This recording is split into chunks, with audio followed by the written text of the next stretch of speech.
Hi, my name is Randy Kojima, and it's my pleasure today to be able to introduce to you Precise Topography 101. This is going to be what you would imagine it to be, a fundamental class on corneal topography using the Medmont instrument. And we will try along the way to cover some advanced topics as we go along. And then in follow-up sessions, we'll go into definitely more advanced topics. So for those of you who are real experts in corneal topography, this may not have all the answers you're looking for, but hopefully we'll have some things for you. And definitely for those that are new to corneal topography that may not know all the functions in your instrument, I hope this class will have some great value for you. The session was sponsored by Precision Technology and Cardinal Contact Lens. They're the distributors of the Medmont in North America. And I should also acknowledge Medmont International in Melbourne, Australia, for also co-sponsoring the session. So let's begin. For those of you who do not have a topographer or you're looking to replace the one you have, why would you get a Medmont? What makes it a very good choice in your practice? Well, there's three principal things in my mind that really make Medmont a good choice. One is its auto capture system. It's very easy to train your staff to be able to do a corneal topography. The second thing is the coverage, the ability to get virtually limbus to limbus corneal data, very helpful for our large diameter contact lenses today, like an ortho-K lens as an example, or a scleral. And then most importantly is the instrument has to be accurate. It's an easy to use instrument that gives you lots of data, but inaccurate data is no good to you. But an instrument that's accurate is obviously going to help with your first fit success. It's going to help you make the right diagnosis and the right choices. So these three things together really make the Medmont a very powerful choice, and probably why it's considered the gold standard for topography across the world in every continent of the world. Now, this auto capture system, for those of you who haven't seen how it works, basically you're going to center this green crosshair to the apex reflected placido ring. That's lining up the optics of the instrument to the patient's line of sight.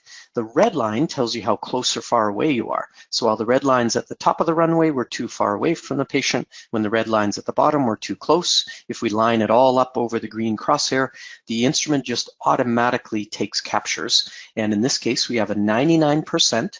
When I zoom in, it says that the rings look parallel and even. So let's do that one more time so you can have an appreciation of how this system works. So let's center that green crosshair so the instrument's axis and the line of sight are lined up. Then that red line telling us how close or far away we are. While it's at the bottom, I'm too close to the patient. I need to back up the instrument, line up the red and the green, and the instrument just automatically takes captures. There's no buttons to press, but we want to make sure that we captured an image when the tear film was good. So zoom in and ensure that you have a quality ring reflection. Now, when you have a very good placido reflection, you'll find the Medmont is highly accurate. Studies from Asia, from Australia, from Europe have shown that this instrument is able to measure corneal shape to a high degree of reproducibility and accuracy. And so much so that the Medmont has been used in numerous studies to validate other instruments. Its accuracy is respected by its competitors as a tool that can be used to ensure that their data is ideal. Now, those things are really valuable, but ultimately it's what happens once it's in your hands and you need to use it with a patient. So what is really the most valuable function that the topographer or the Medmont does for you? And really, I think this capture area is one of those things that can't be ignored. If you look at the rings and along each ring, the data points, and how you can stretch them right out to the far periphery of the cornea, the Medmont gives you an incredibly large capture area. And to me, as a designer of contact lenses, I want to be able to construct the lens from edge to edge. So if I'm building an 11 millimeter ortho K lens, I want data to 11 millimeters. If I'm wanting to build the scleral lens, I want to know the corneal data right to the farthest periphery I can, so I can best predict my initial scleral lens. So corneal coverage is really, really important. Now, one of the things the Medmont does that's unique is it allows for different fixations. So I can have my patient look down the axis of the instrument. I take a normal capture, but you'll notice that the lid and the eyelash shadows may be influencing some of the ring reflection across the superior cornea. So we could have the patient fixate 3 or 4 rings down and push that placido reflection to the top. We can have the patient look up and pull down on the lower lid so that the lid and the eyelashes as well as the lacrimal lake are removed from our ability to reflect off the inferior cornea. And then of course the same with nasal and temporal fixation, allowing us to push ring data all the way around to the far periphery of the eye. Then each one of those captures can be merged together to create a larger view of the eye. So what you're looking at on the left is a single Medmont topography. You'll notice that you get this very broad surface area of capture, in this case 11.4 millimeters. It's a very large area of capture with a single topography image. However, with the Medmont composite map capture, now you're able to fill in all that far peripheral data on this very big cornea, and you're actually able to measure to 13.2 millimeters. So essentially, any visible iris you can reflect off that area. So if you have a humongous eye, you can get a very large area of capture, possibly up to 14 millimeters. Now let's begin with a case. We've taken a capture. Now what do we do with it? And clearly here we're looking at a keratoconic patient, OU, and what could we learn from the topography? What is it that you look at to help you to appreciate a direction with this patient? Well, one of the first things is, and every topographer in the Medmont's no different, will provide you with disease detection indices to guide you when you're not sure. Is this a borderline case? Is this possible keratoconus? And clearly this one is almost certainly a keratoconic patient, a very typical oval cone that you might see. But you'll notice the disease detection indices have all lit up in red. If this eye were within norm, you would see it all green. If the instrument felt the patient had borderline eye shape, then these boxes would all appear yellow. So green would be normal, yellow would be suspect, red. All of the disease detection indices are saying this eye is outside of the norm. What else could we do? Well, we can certainly look at the powers distributed within the black pupil here. And in the inferior cornea, the eye measures 61 diopters. Superiorly, we measure 38 diopters. So that's a 23 diopter distribution of power within the pupil. One can expect that glasses are not going to provide this patient with the quality of vision that we would hope for. A soft lens, maybe even a custom soft lens, is not likely to be able to manage 23 diopters, or we wouldn't be surprised if it couldn't manage that kind of irregularity within only about a 4 millimeter distance. So this is a patient where the axial interpretation is telling you there's a significant differential in power, which may hinder quality of vision, and rigid lens optics of some sort may be required, a corneal GP or a scleral or a hybrid or something with rigid lens optics is likely the best optic choice for this patient. Now, when we pull up the tangential map, it's the best way to understand the eye shape. So axial is for vision, tangential for shape. In this case, we can see how big the area of the diseased tissue is. How big is the cone? The next interpretation we might use is the elevation map. And this is valuable because it tells you where a contact lens will want to bear, a rigid lens will want to land.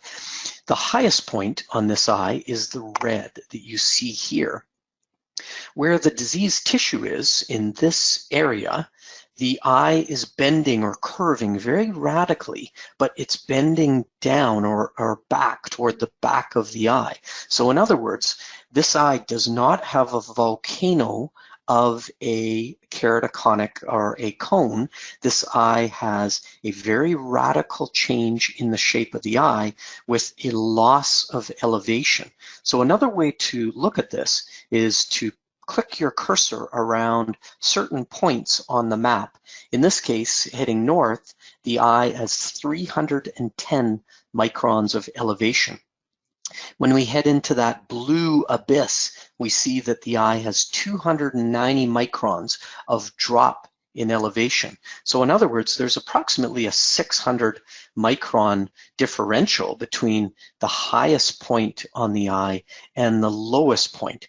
And our research at Pacific University tells us when the differential is under 350 microns, in other words, when the eye has low enough asymmetry that from the high point to the low point, you're under a difference of 350 microns. A corneal GP works with great success. However, when you're over 350 microns, that's when the eye is so irregular that it may be difficult for a corneal GP to manage it, and therefore a scleral lens might be the best choice for that patient. But let me be stupid and put on a corneal GP in spite of the research telling me that a corneal GP should not be used. Let's use the contact lens software to have an understanding of whether this lens might have the slimmest of hope. So we place a lens on eye in the Medmont contact lens software, and the first step is to build a lens with enough apical clearance across the flat meridian that we clear over top of the diseased tissue. So in other words, steepen or flatten the base curve till that lens isn't touching the central cornea until it's definitely above the tissue. That allows for landing in the mid-periphery and creates a relatively stable contact lens. So here we can land at around 230 on the clock face and around 830 on the clock face. We would have relatively good lateral control of that lens. Now, here's where it's going to be a challenge. When we go to the steep meridian, the deeper meridian of the eye, you notice the elevation change, the asymmetry of the eye. The cornea is high. The cornea is low in elevation. We have a pooling of fluid. The eye elevation is very high over the cone. And then we have this drop in elevation as we head south toward the bottom of the contact lens. So as you can imagine, because of the asymmetry of this eye, a corneal GP is really going to struggle to have an appropriate relationship across this vertical or steep meridian.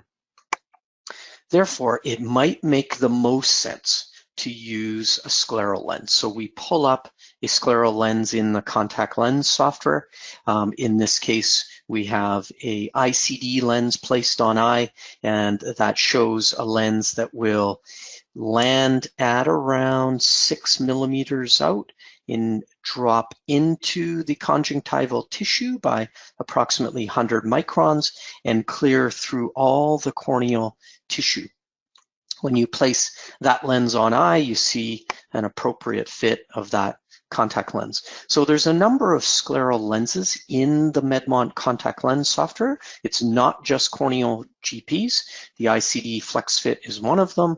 The Ampli is another lens, and there are a few others as well. So I think there's in the neighborhood of a few hundred different contact lenses in the Medmont contact lens software that you can choose from to design lenses and work with your local lab. Now, the Medmont has a number of different capture options. You have your topography capture, your single topography capture, which we discussed. You have your composite capture, which is where we have the patient fixate in the different principal axes. We merge them together to create a larger view. Video topography allows us to monitor the tear film over time to do a tear film reflection off using the Placido cone off the tear film, and to be able to appreciate changes between blinks as an example. Then the last capture takes that one step further and allows for a dry eye analysis.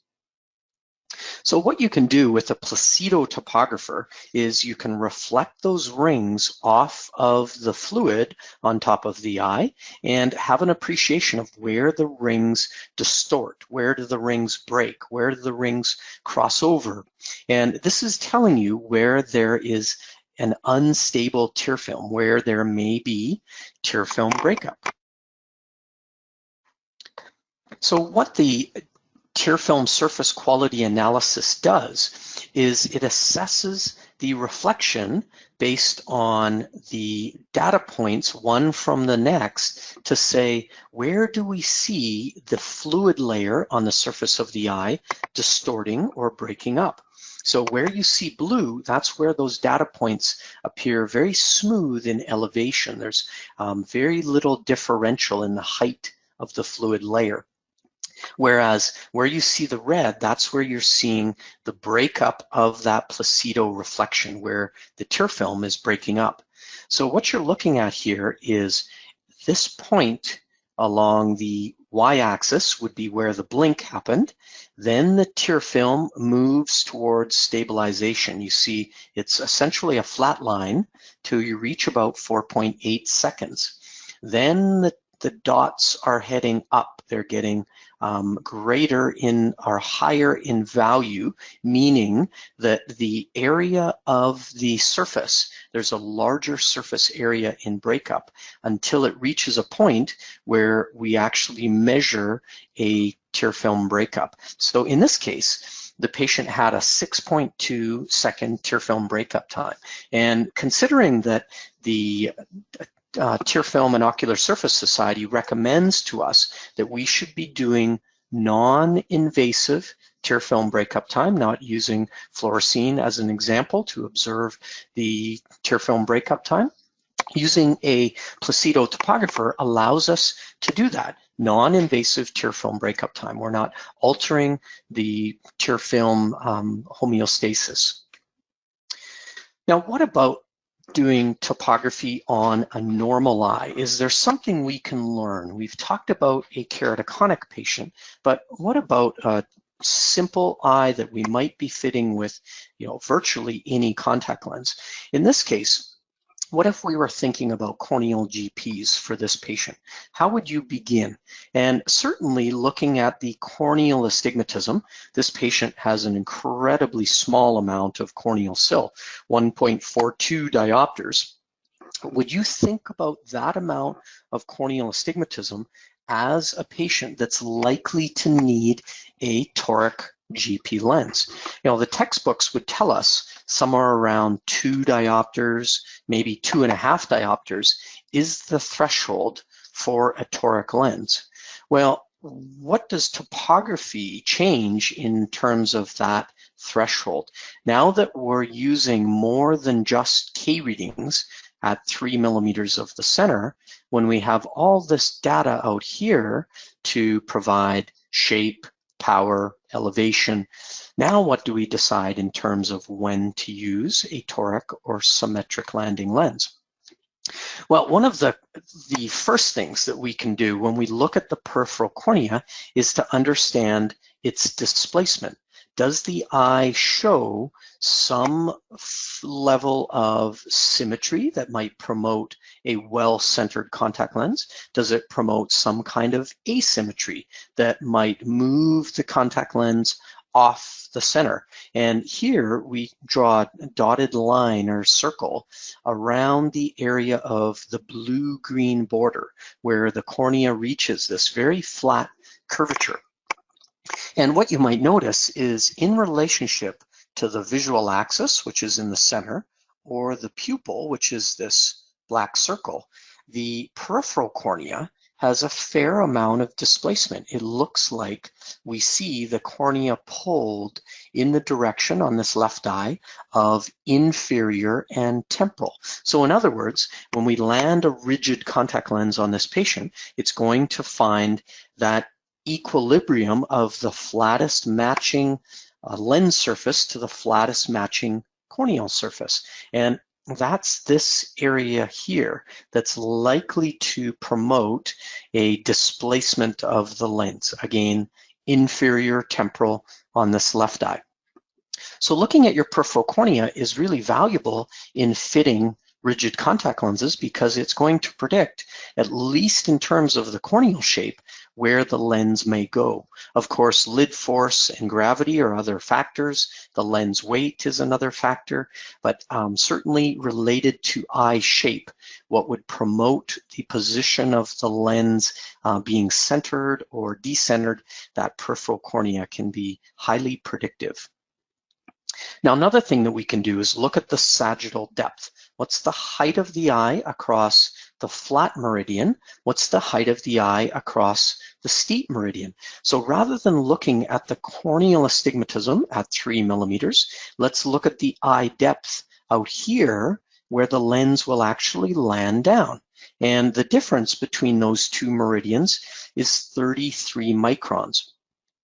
Work done at Pacific University has shown that at approximately 30 microns, that's where a toric lens may produce a better landing or a better alignment with the peripheral cornea. So this patient, although they have a low amount of central corneal sill, the peripheral cornea is relatively toric.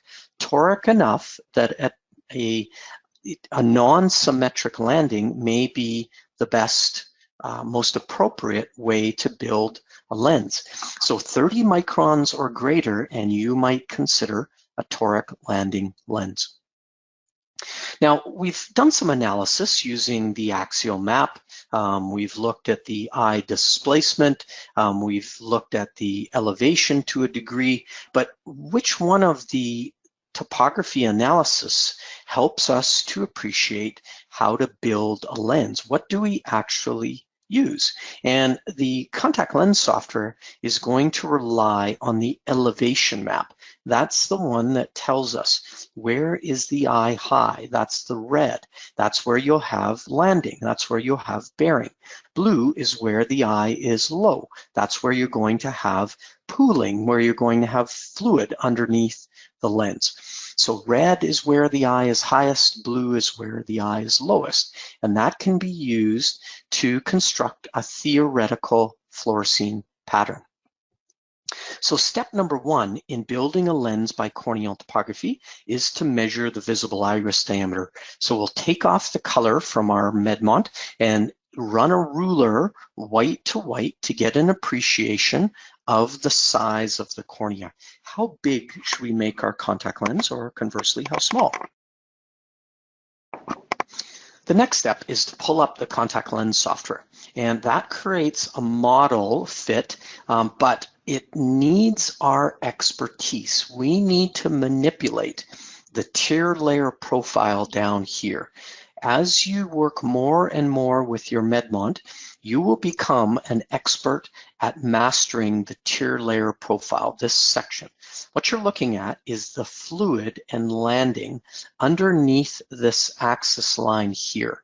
And what we want to happen is we want the lens to clear the central cornea at the center right here by approximately 20 microns.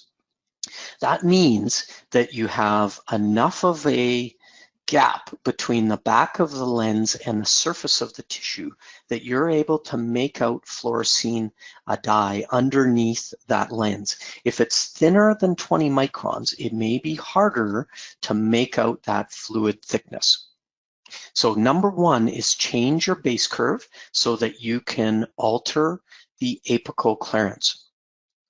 Next, we want to focus on the flat meridian of the eye. Remember, this is the axis with the highest depth where the lens will land the hardest and the heaviest. So across this axis here, the flat meridian, we see our contact lens touching down on opposing sides.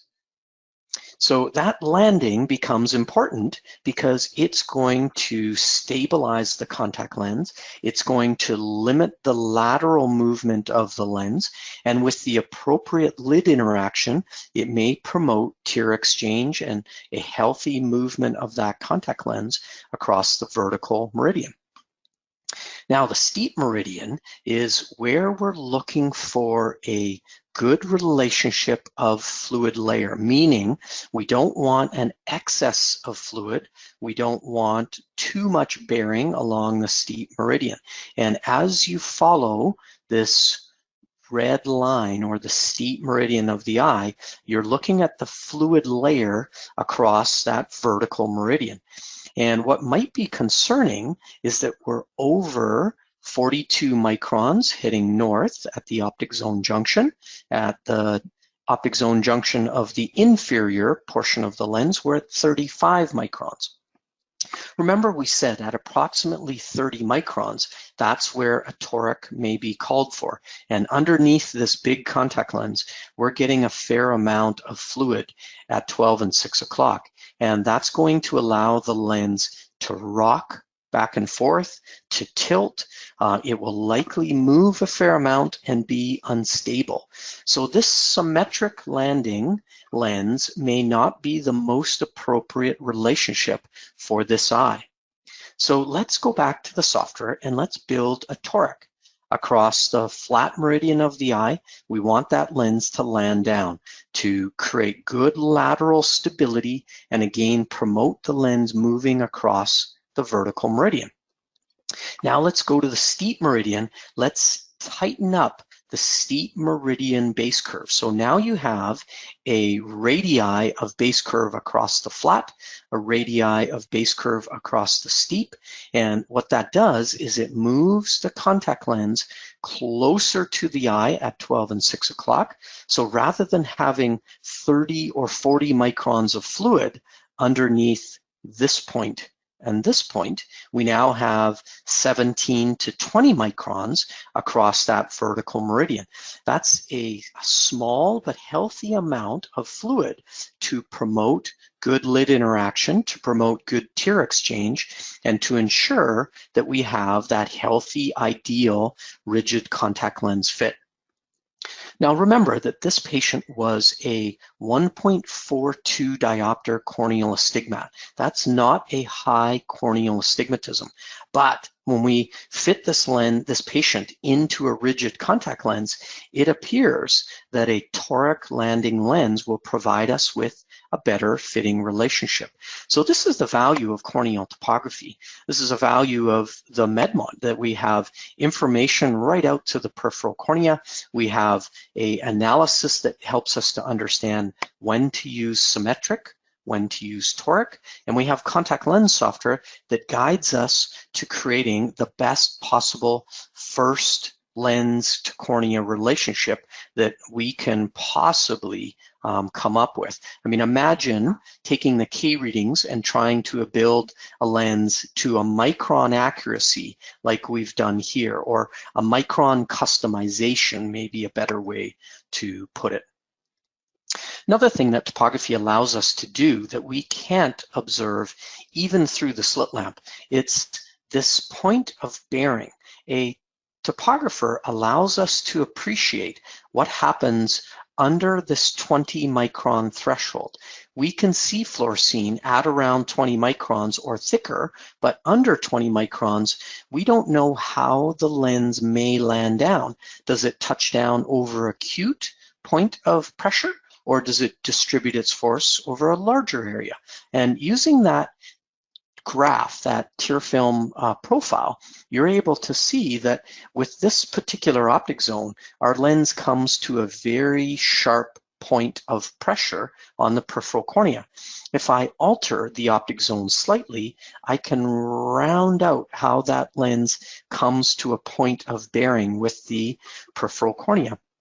So again, this is a level of customization that a corneal topographer allows us to appreciate and build the most appropriate first lens for that patient. So we're not diagnostically fitting, we're using the contact lens software to choose the best possible parameters before we've placed that lens on eye.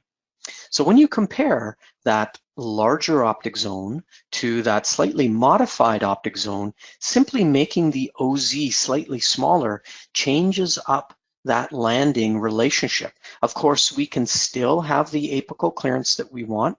We can still have the landing at 3 and 9 o'clock that we want. We can still create the same fluid layer and edge lift, but what we're doing is altering how the lens touches down. So using the contact lens software, this is a very important tool in helping you to design the right first specialty contact lens for your patient. In this case, you see the axis line running toward the vertical, the steep meridian of the eye, the thickness of the fluid layer across the steep. Then by using a toric lens, a lens with 2 meridians of depth, we now have a completely different fluid layer. It's not getting thicker and thicker and thicker as we head toward the periphery. We're maintaining approximately 20 microns of vault most of the way along, allowing for that ideal lens to surface relationship. Now, what about this patient's candidacy for orthokeratology? When you look at the topography, when you look at the data related to this eye, would you say this is a good or bad candidate for ortho-K? Now, one of the things that we always rely on is the K readings. We can look at the flat K and say this patient is almost 42 diopters or very close to 42 diopters, relatively median, maybe a little bit toward the flat side. We know that ortho-K patients tend to respond better when their corneas are median to steep rather than toward the flatter side. We look at the corneal astigmatism. It's well within the FDA approved range of about 1.5 diopters, or in this case, 1.42 diopters. We can look at the eccentricity. We know that the higher the eccentricity, the better the candidacy for ortho-K. Patients with low E value tend to respond poor to ortho-K, or it's less likely we can create high RX changes if the E value is low. Then lastly, that sagittal differential, how toric is the peripheral cornea. This is a patient that we would choose a toric landing ortho-K lens. And we look at the pupil size, and we know that we can push a high amount of aberration and possible plus power into the back of the eye with a pupil size as large as 5 millimeters. If we had an incredibly small pupil, it might be challenging for us to use an optical intervention like soft multifocals or ortho-K to try to control the eye growth in an adolescent patient. Now, when we talk about centration, ortho-K requires a level of centration that no other rigid contact lens really does. A corneal GP has a big, massive optic zone. It can decenter a fair amount and still provide a good level of visual acuity. But an ortho-K lens is meant to alter the epithelial shape to create quality vision post-removal. So if our lens isn't centering, we may not provide the patient the vision that we need. And looking at our axial or our tangential map, we can look at the shape of that peripheral cornea to predict the centration. And we talked about this earlier. Again, it becomes far more critical in ortho-K that we understand that peripheral corneal shape. Now, when we pull up the tangential map, it may be a little more obvious to look at that blue ring and where it is in relationship with the black pupil. So remember that axial is the best way to understand vision. Tangential is a little more sensitive to where the eye changes in shape. So I prefer to look at all my maps in axial to begin with. If I'm looking for corneal molding, then I'll switch to a tangential. If I'm looking for displacement of the eye shape, I might switch to a tangential map. If I'm interested in the size of an anomaly on the cornea, a trauma, or the size of the cone, I might switch to a tangential. But here we see by the blue ring and this white ring that we've placed over top of it in relationship to the pupil, this eye we would predict would decenter an ortho-K lens down and out, or inferior and temporal on this left eye.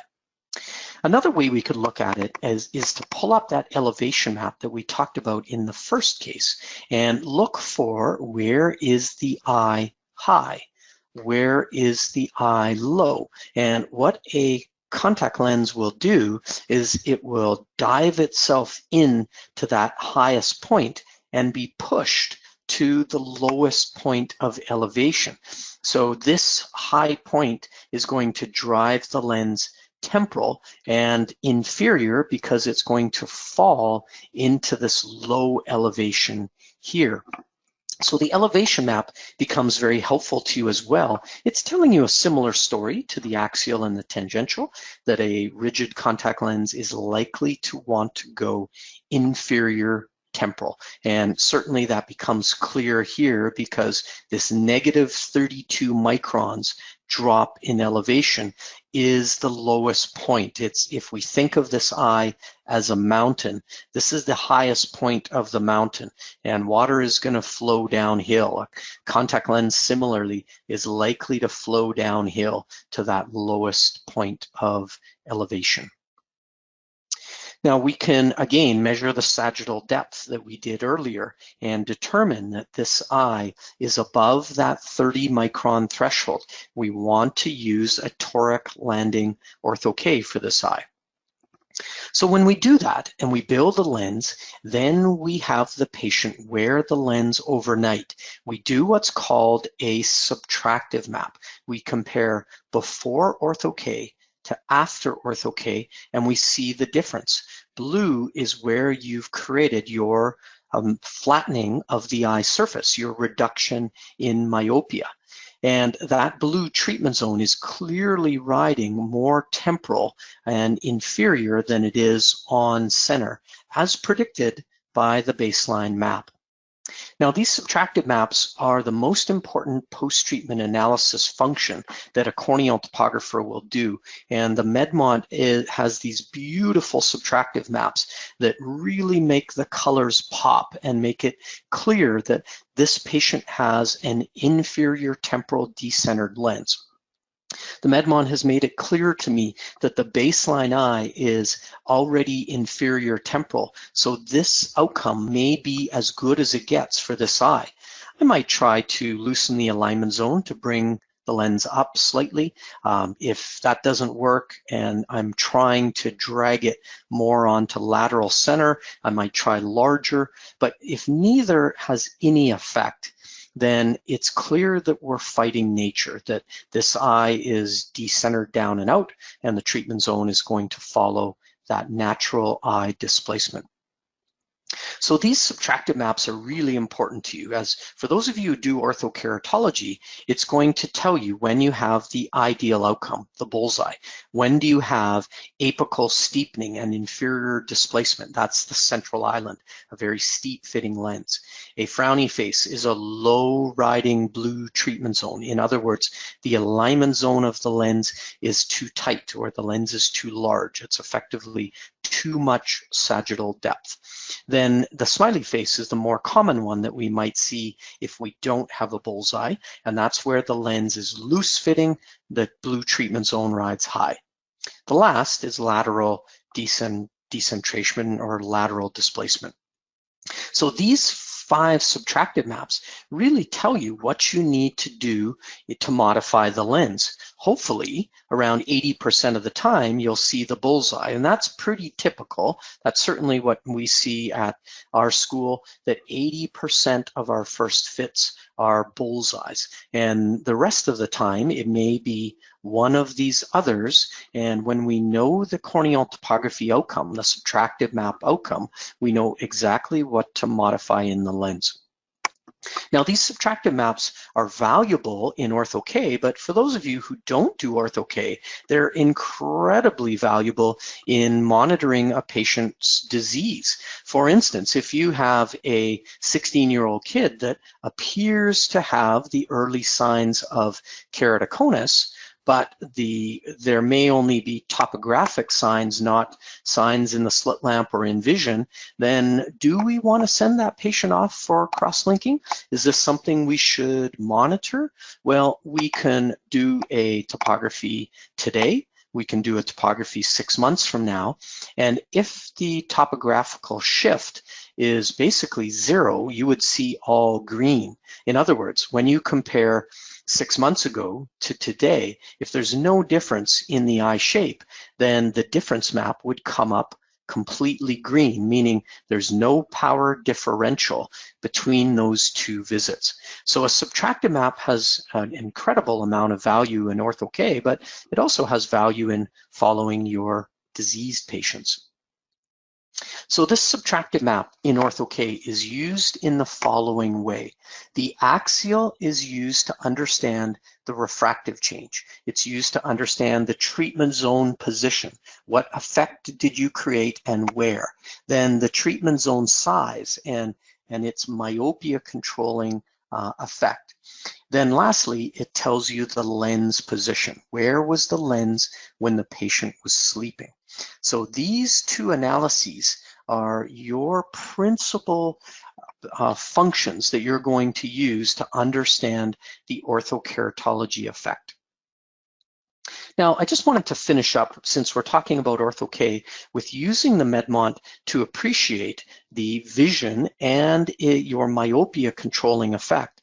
Now here, we look at the power on the visual axis. When you did Ortho-K and compare your baseline cornea to your today's topography and do a difference, it's telling you when you click your cursor in the center, the change in radius is 2.48 diopters. In other words, about 2.5 diopters of refractive change.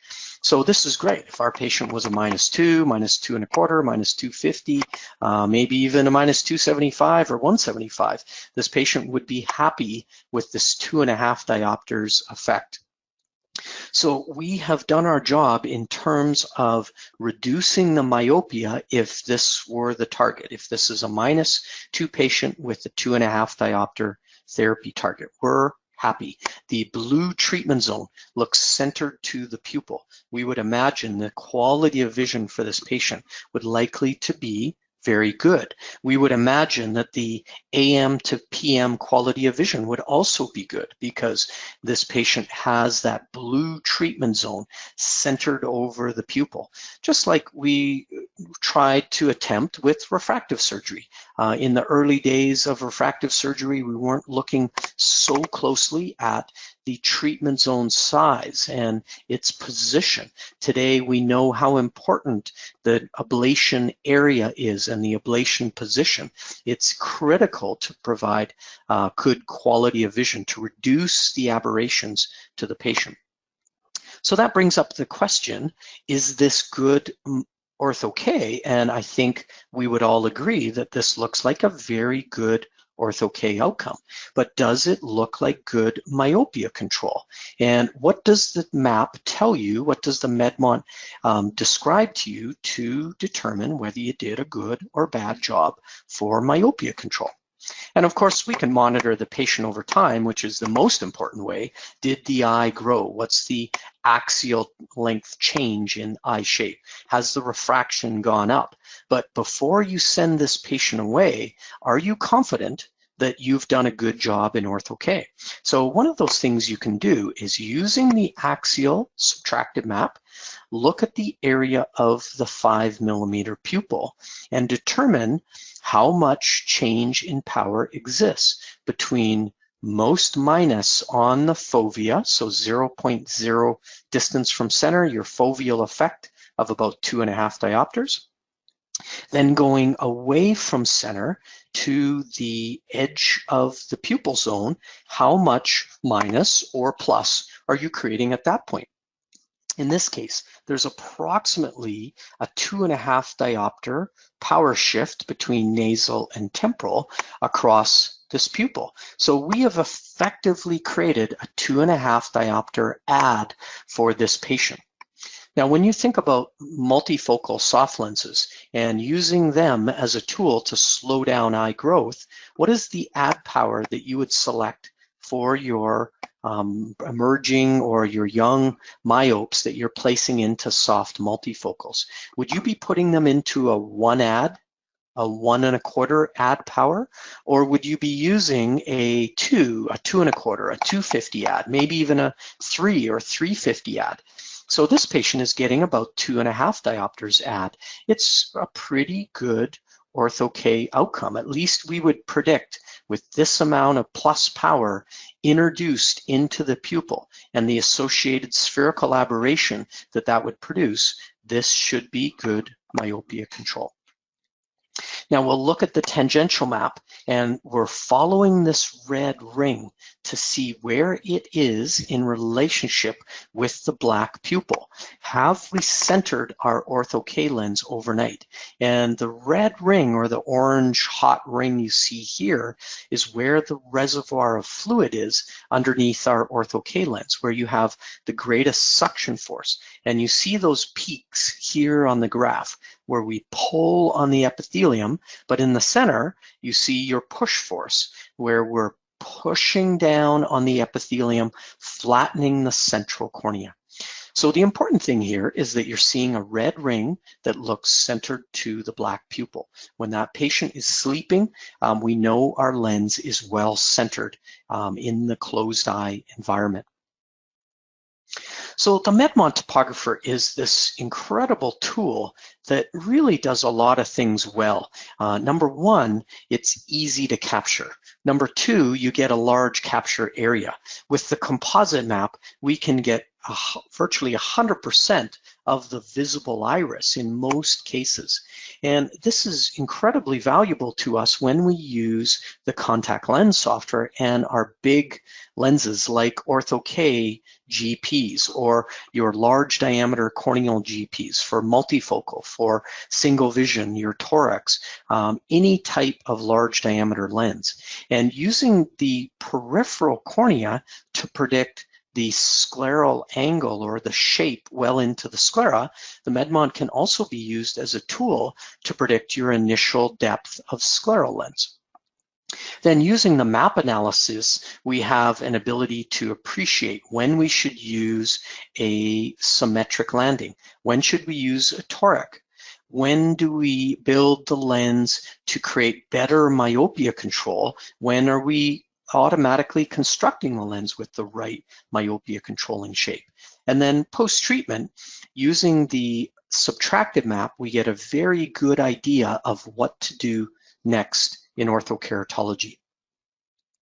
So this contact lens software can't be underestimated in terms of its value to you as a practitioner. Virtually 100% of the lenses that we build at Pacific University are based on the contact lens software and using this tier layer profile to optimize the fit of the lens before we order it. Rather than using trial lenses that have a limited range of customization, because we only have so many trial lenses, we're actually building lenses to micron accuracies before we even place that lens on eye. So using this tool to build your symmetric, your keratoconic, your ortho-K, your scleral lenses. The Topographer contact lens software is this really valuable tool, and coupled with the accuracy of the Medmont, your first fit success rate ends up to be very high. Now, building lenses by tier layer profile and using the contact lens software might sound sexy to many out there. That might appeal to your interests in specialty contact lenses. But for many, building a lens is just not an area that they want to focus on. They want to be in the chair. They want to make sure that they're spending as much time as they can with their patients. And sending this data off to the lab and having the experts at the lab build the lens may be preferred. And that's something you can easily do. We just highlight the maps we want to send. We go to the Medmont software, create an export file. This creates a duplicate of all the digital data that's in these topographies. And that allows us to email that and any other diagnostic information to the lab, and they can import these topographies directly into their software. So your lab consultant can be an incredibly important, incredibly important piece of the puzzle in building your specialty contact lens practice, because they're the experts in the construction of the lens. They're the expert in their own proprietary designs. So send the maps off to them, and they can have the lens built and sent off to you. So I hope this session has had some value, and for those of you who are thinking about getting a corneal topographer, it's these three things that really make Medmont a very good choice when you're choosing among corneal topographers. And then looking at its contact lens software, its analysis, all of these things together make this tool a very important piece of your armamentarium in specialty contact lenses. So thank you very much for logging into the session. I hope it's had value to you. If you want to get more information about the Medmont, if you want to acquire a Medmont, Precision Technology and Cardinal Contact Lens in North America are the places you can get that information. If you are on this webinar from overseas, your local national distributor may be the place to go to get more information. So thank you very much for logging into the session, and we again hope it's had great value to you.